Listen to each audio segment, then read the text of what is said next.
الله وبركاته. حامدا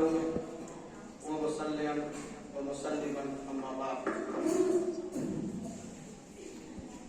بسم اللہ الرحمن الرحیم. سب سے پہلے میں جامعہ جو ہے کہ للبنات کے ذمہ داران کا میں شکر گزار ہوں، جو ان لوگوں نے مجھے یہاں آنے کی دعوت دی اور میں ان کی دعوت پہ لبیک کہتے ہوئے یہاں تک پہنچا. شیخ ریاض الحق سلفی صاحب نے، مدنی صاحب نے میرے لیے بہت ساری دعائیں کی اور انہوں نے کہا کہ اپنا کاروبار چھوڑ کر کے میں یہاں آیا ہوں. تو حقیقت بات یہ ہے کہ تعلیم و تعلم سے میں ہمیشہ ہی جڑا رہا، اور اس کی وجہ سے جب انہوں نے مجھے فون کیا حق صاحب نے، تو میں یہ نہیں سوچا کہ دکان کا کتنا نقصان ہوگا اور کتنی دیر تک دکان بند رہے گی. ان ساری چیزوں کا میرے ذہن میں کوئی خیال ہی نہیں تھا. میں ان ساری چیزوں کو آپ کی دعوت پر میں نے فوقیت دیا. چاہے جتنی دیر دکان بند رہ جائے، آپ کے پروگرام میں میں شریک ہوں گا انشاءاللہ. اور میں آپ نے جو مجھے دعائیں دی، میں آپ کا شکر گزار ہوں. اللہ تعالیٰ آپ کی ان دعاؤں کو قبول کرے. اور اس کے ساتھ یہ بات بھی میں عرض کر دیتا ہوں کہ جمعرات کے پروگرام میں بھی انشاءاللہ آج کا یہ تقریری پروگرام جو 1.5-2 گھنٹہ بیٹھ کر کے میں نے یہاں سنا ہے، بچیوں کی تقریر سن کر کے مجھے بڑی خوشی ہوئی ہے اور بہت اچھا محسوس ہوا کہ یہ چھوٹی بچیاں جنہوں نے قرآن و حدیث یاد کیا ہے اور ان نصوص کی روشنی میں اپنی چھوٹی چھوٹی تقریریں آپ کے سامنے پیش کی ہیں، یہ بہت بڑی بات ہے. اگر ان بچیوں میں سے کسی نے اپنی تقریر بھول گئی تو یہ بھولنا کوئی عیب کی بات نہیں ہے. میں آپ کو یہ بتا دوں کہ آپ کی عمر تقریر یاد کرنے کی اور اسٹیج پر بھولنے کی ہے. نہ یہ کوئی عیب کی بات ہے اور نہ اس میں کوئی شرمندگی کی بات ہے. جو بچیاں بھی تقریر بھول گئی ہے انہیں یہ احساس کبھی نہیں ہونا چاہیے کہ میری سرخی ہو گئی اور مجھے شرمندگی اٹھانی پڑی، آئندہ میں تقریر یاد نہیں کروں گی، اسٹیج پر نہیں جاؤں گی. ایسا سوچنا غلط ہے، کیونکہ آپ کے بھولنے میں ہی آپ کی بھلائی ہے. یہ کوشش کیجئے کہ آئندہ اس سے پختہ یاد کیجئے. ہم لوگ بھی اس عمر سے گزرے ہیں اور چھوٹے میں بچپنے کے اندر انجمن میں تقریر کیا کرتے تھے، اس میں ہم لوگ بھی بھول جایا کرتے تھے. آپ تو اسٹیج سے بول رہی ہیں، اس لیے آپ کی حوصلہ شکنی نہیں ہونی چاہیے. آپ کو یہ سمجھنا چاہیے کہ آپ کی یہ عمر بھولنے کی ہے اور بھول کر کے محنت کرنے کی ہے. میں نے بہت ساری بچیوں کو دیکھا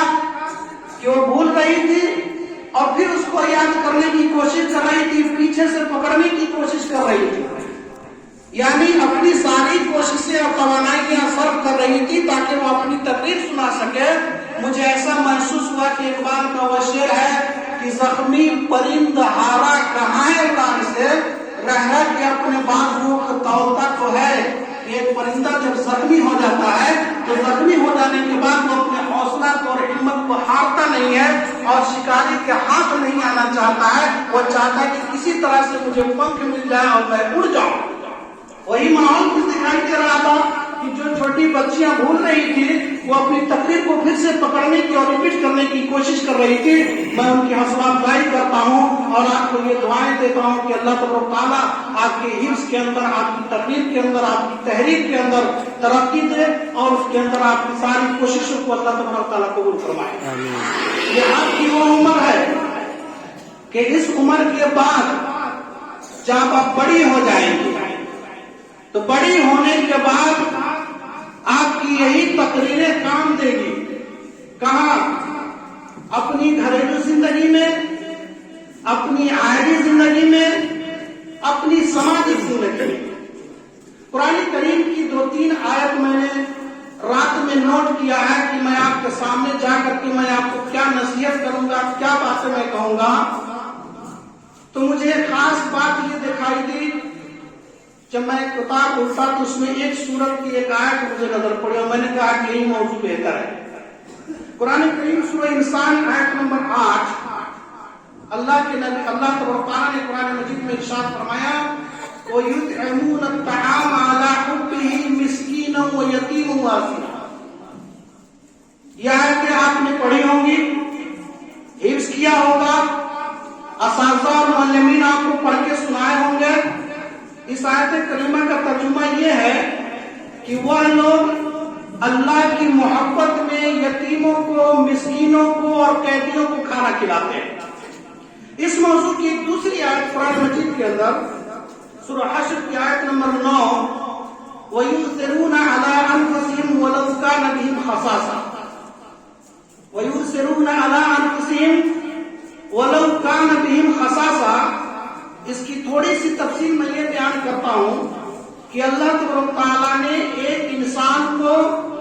اس آیت کریمہ کے اندر کسی دوسرے کی ضرورت کو، کسی دوسرے کی محتاجگی کو اپنے اوپر ترجیح دینے کا حکم دیا. مثال کے طور پر اگر آپ کا کوئی ساتھی مدرسہ کے اندر یا گھر کے اندر یا گاؤں کے اندر جس کو آپ جانتے ہیں اور یہ سمجھتے ہیں کہ وہ محتاج ہے اور وہ چیزیں آپ کے پاس موجود ہے اور آپ کو اس کی ضرورت نہیں ہے، لیکن اس کے باوجود اپنے سامنے والے کو، اپنے جاننے والے کو وہ چیزیں آپ دے کر کے اپنی ضرورت کو اس کی ضرورت پہ قربان کر دیتے ہیں. اللہ کے نبی محمد رسول اللہ صلی اللہ علیہ وسلم کا آپ کی اخلاق عالیہ اور آپ کا اخلاق کریمانہ آپ نے کتابوں کے اندر بہت پڑھا ہوگا کہ اللہ کے نبی محمد رسول اللہ صلی اللہ علیہ وسلم اخلاق عالیہ کے بہت اونچے مقام پر فائز تھے. کہ اللہ کے نبی صلی اللہ علیہ وسلم کے اخلاق کو قرآن نے بیان کیا اور قرآن کی آیتیں جب پڑھتے ہیں اللہ کے نبی صلی اللہ علیہ وسلم کے اخلاق کریمانہ کے بارے میں تو یہ احساس ہوتا ہے کہ اللہ کے نبی صلی اللہ علیہ وسلم کے اخلاق کو دیکھ کر کے قرآن نازل ہو رہا ہے. یہ اخلاق عالیہ، یہ جود و سخا، ایک دوسرے کی ضرورت کو اپنی ضرورت سمجھنا یا ایک دوسرے کی ضرورت کو اپنی ضرورت پہ فوقیت دینا اور جب ضرورت پیش آئے تو اپنا کھانا کسی مسکین، یتیم، غریب کو کھلا دینا، اس کو ایثار اور فیاضی کہتے ہیں. اور ایثار اور فیاضی کا جذبہ ایک طالب علم کے اندر ہونا چاہیے، اساتذہ کے اندر ہونی چاہیے، گھر کے گارجین کے اندر ہونی چاہیے، سماج کے گارجین کے اندر ہونی چاہیے. جب یہ ایثار کا جذبہ اور قربانی کا جذبہ، ایک دوسرے کی ضرورت کو محسوس کرنے کا جذبہ جب ہمارے اور آپ کے اندر پایا جائے گا تو یہ ضروری ساری ضرورتوں سے ہی سماج بنتا ہے اور بہترین سماج اور معاشرہ تکمیل کو پاتا ہے جس کے اندر ہمارا اور آپ کا کردار اس کو نمایاں طور پر دکھائی دیتا ہے. آج ہم بچپنے کے اندر آپ کا بچپنے تعلیم حاصل کر رہے ہیں اور میں یہ سمجھتا ہوں کہ یہ مدرسۃ البنات جہاں صرف لڑکیوں کی تعلیم ہوتی ہے اور لڑکیوں کی تعلیم سے ہی، لڑکیوں کو بنانے سے ہی، لڑکیوں کی ذہن سازی سے ہی کوئی بھی دنیا کا سماج بنا ہے یا بن پائے گا. جس سماج کی عورتیں اور لڑکیاں اگر بہترین نہ ہو، ان کی سوچ اور فکر اچھی نہیں ہو، وہ سماج پائے تکمیل کو نہیں پہنچ سکتا ہے، نہ سماج کے اندر کوئی پائیداری آ سکتی ہے اور نہ اس کو مثالی اور بہترین معاشرہ کہا جا سکتا ہے. اس لیے کہ سماج کو بنانے میں جتنا مردوں کا ہاتھ ہے اس سے کہیں زیادہ عورتوں کا ہاتھ ہوتا ہے. اور ایک موٹے لفظوں میں ایک بات کہوں کہ ایک سماج کو، انسان کو، ایک سماج کو ایک مرد بناتا ہے اور چلاتا ہے اور عورت اس مرد کو بناتی ہے. کبھی وہ عورت ماں بن کر کے مرد کو بناتی ہے، کبھی وہ بیوی بن کر کے مرد کو بناتی ہے اور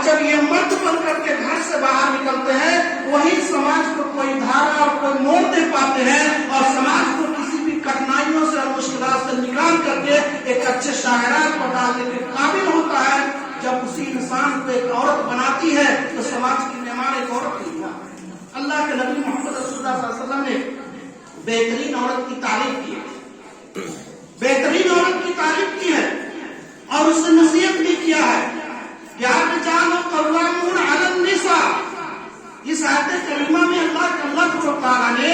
عورت کے اوپر مرد کو نگہبان قرار دیا ہے، وہ اس لیے کہ عورت مرد کے زیر سایہ رہ کر کے اس مرد کی ایسی تربیت اور اس کی پرورش و برداشت کر دیتی ہے کہ وہی مرد سماج کو بنانے کے قابل ہوتا ہے۔ لہذا ہماری اور آپ کی ذمہ داری بنتی ہے کہ جس طرح سے ہم نے جو یہ اظہار اور قربانی کے تعلق سے قرآن مجید کی جو 2-3 آیتیں میں نے آپ کے سامنے تلاوت کی اور اس کا ترجمہ کیا، اس کا مین اور صاف اور سیدھا مقصد یہ ہے کہ جامعہ جواریہ کے احاطہ کے اندر رہتے ہوئے ہم یہاں سے اظہار اور قربانی کا جذبہ اپنے دلوں کے اندر پیدا کریں۔ ہم اپنے ساتھیوں کو، اپنے دوستوں کو جو ہمارے ساتھ مدرسے میں پڑھتی ہیں، جو ہماری معلمات ہیں، جو ہمارے اساتذہ ہیں، وہاں سے اظہار اور قربانی کا جذبہ سیکھیے تاکہ یہ سیکھنے کے بعد جب یہاں مدرسہ چھوڑ کر کے آپ اپنے ماں باپ کے گھروں میں واپس ہوں گی یا اس کے بعد آپ کی شادی ہو کر کے اپنے دوسرے گھر اپنے سسرال میں چلی جائیں گی تو یہاں کا سیکھا ہوا اظہار کا، قربانی کا جو جذبہ آپ کے دل میں ہوگا وہاں پر اپنی عملی زندگی کے اندر اس کو بروئے کار لاتے ہوئے جس گھر کے اندر جائیں گے اس گھر کو مثال یا بنا دیں گے۔ یہی اظہار اور جذبہ قربانی کا جذبہ اللہ کے نبی محمد رسول اللہ صلی اللہ علیہ وسلم نے سب کی ذمہ داری بانٹی ہے، سب کو اپنے دائرے کار کے اندر رہتے ہوئے اپنی ذمہ داری نبھانے کا حکم دیا ہے۔ اللہ کے نبی محمد رسول اللہ صلی اللہ علیہ وسلم نے ارشاد فرمایا حدیث میں بخاری مسلم سے کلکم راع و کلکم مسئول عن رعیتہ، اس کا ایک ٹکڑا، حدیث کا ایک ٹکڑا، والمرأۃ راعیۃ علی بیت زوجہا، کہ عورت اپنے شوہر کے گھر کی ذمہ دار اور اس کی نگران ہے۔ یہ نگرانی کی ذمہ داری یا گھر کو دیکھ بھال کی ذمہ داری اللہ کے نبی صلی اللہ علیہ وسلم نے ایک عورت کے سر پہ ڈالی، اور نگرانی کا مطلب یہ ہے کہ اس گھر کے اندر رہنے والے جتنے بھی لوگ ہیں سب کا اپنا اپنا دائرہ کار ہے اور آپ کا اپنا دائرہ کار ہے۔ آپ اس گھر کی مالکن ہیں، آپ کے اوپر ضروری ہے کہ آپ اپنے سے بڑوں کی قدر کیا کریں، کیونکہ وہی قدر، وہی اظہار اور وہی قربانی کا جذبہ، وہی دوسرے کی ضرورت کو فوقیت دینا آپ نے مدرسہ کے اندر سیکھا، اور وہ سیکھا ہوا وہ تعلیم، وہ ٹریننگ جو یہاں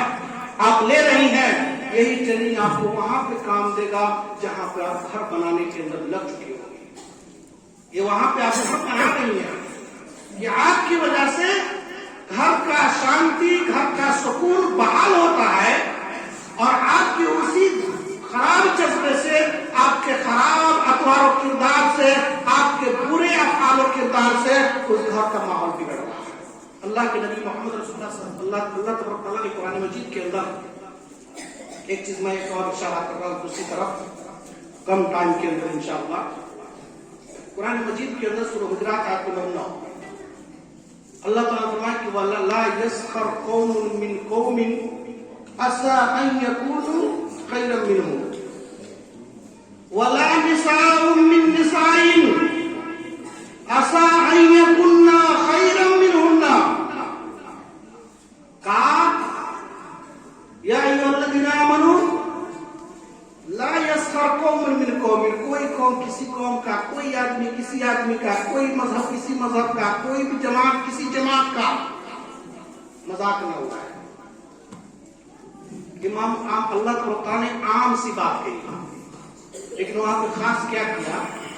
حالانکہ اس قوم کے اندر، گروہ کے اندر، جماعت کے اندر، انسان کے اندر، مومن کے اندر ایک عورت بھی شامل ہے، لیکن اسپیشلی الگ سے کہا کہ وَلَا نِسَاءٌ مِّن نِّسَاءٍ عَسَىٰ أَن يَكُنَّ خَيْرًا مِّنْهُنَّ، کسی کا مذاق نہ اڑانے کا جذبہ، کہ اگر مدرسہ کی کوئی طالبہ پڑھنے میں بڑی ذہین ہے، وہ بہت یاد کر لیتی ہے،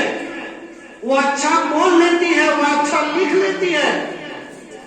اور ان کی ساتھیوں میں کوئی ایسی لڑکی ہے جو اپنی تقریر جلدی نہیں یاد کرتا، سبق نہیں جلدی یاد کرتا، اچھا بول نہیں پاتی،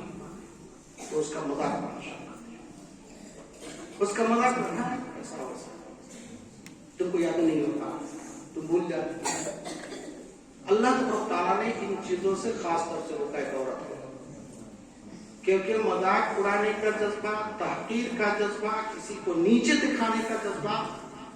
مردوں کی بنسبت عورتوں میں زیادہ ہوتا ہے۔ اسی لیے اللہ تعالیٰ نے کہا کہ وَلَا نِسَاءٌ مِّن نِسَاءٍ عَسَىٰ أَن يَكُنَّ خَيْرًا مِّنْهُنَّ، کوئی عورت کسی عورت کا مذاق نہ اڑائے،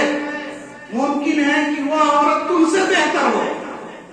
لہذا یہ جذبہ جو آپ مدرسہ کے اندر جو سیکھ رہے ہیں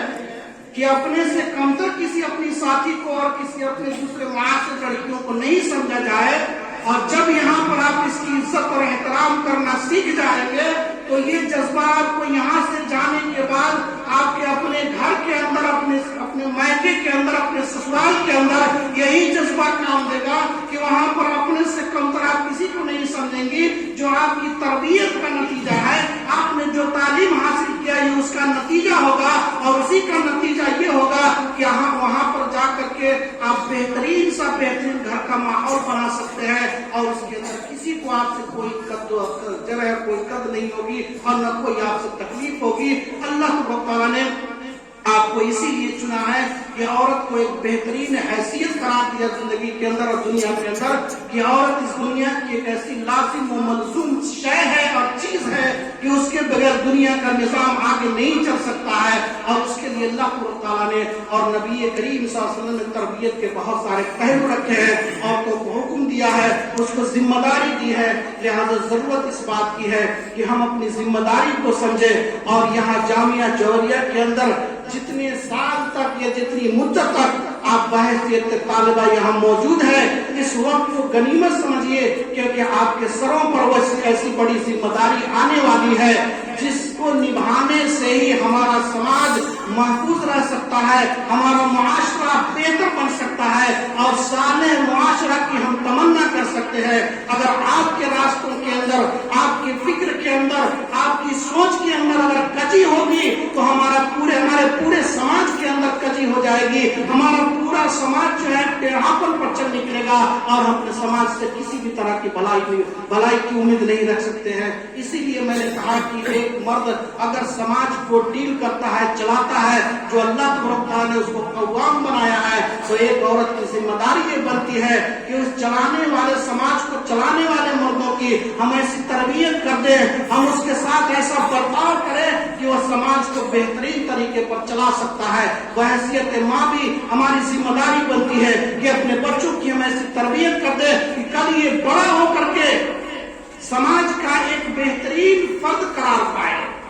اور اچھا مثالی انسان بن جائے، کیونکہ اس کی بھی تربیت آپ کو ہی کرنی ہے۔ یہ تمام ذمہ داریاں آپ کے سروں پر ہے، اس لیے ضروری ہے کہ ہم مدرسہ کے وقت کو ہم ممکن حد تک اس کو ہم غنیمت سمجھ کر کے اپنے اساتذہ سے، اپنے معلمین سے، اپنے معلمات سے، اپنے ذمہ داران سے ہم ایسی باتیں سیکھیں جس سے ہماری زندگی کے اندر چار چاند لگ جائے، اور جس مقام پر بھی ہم جائیں، جہاں بھی جائیں، ہماری اس تعلیم کا اثر یہ دکھائی دے کہ سماج میں مجھے دیکھنے والا، مجھ سے برتاؤ کرنے والا، بات کرنے والا یہ سمجھنے پر اور کہنے پر مجبور ہو جائے کہ واقعی یہ لڑکی بہترین اور اس کی تربیت ہوئی ہے، یہ گھر چلانے کے لائق ہے۔ اللہ تعالیٰ ہماری تمام باتوں کو کہنے سننے سے زیادہ اس پر عمل کرنے کی توفیق عطا فرمائے۔ اللہ تعالیٰ آپ کے علم کے اندر، آپ کی کاوشوں کے اندر برکت عطا فرمائے۔ میری دعا ہے کہ اللہ تعالیٰ آپ کو صالحہ اور آپ کو نیک اور راست باز بنائے، اور جہاں جو آپ کی ذمہ داری ہے اس کو نبھانے کی توفیق عطا فرمائے۔ صلی اللہ علیہ نبینا محمد وعلی آلہ وصحبہ اجمعین۔ السلام علیکم ورحمۃ اللہ۔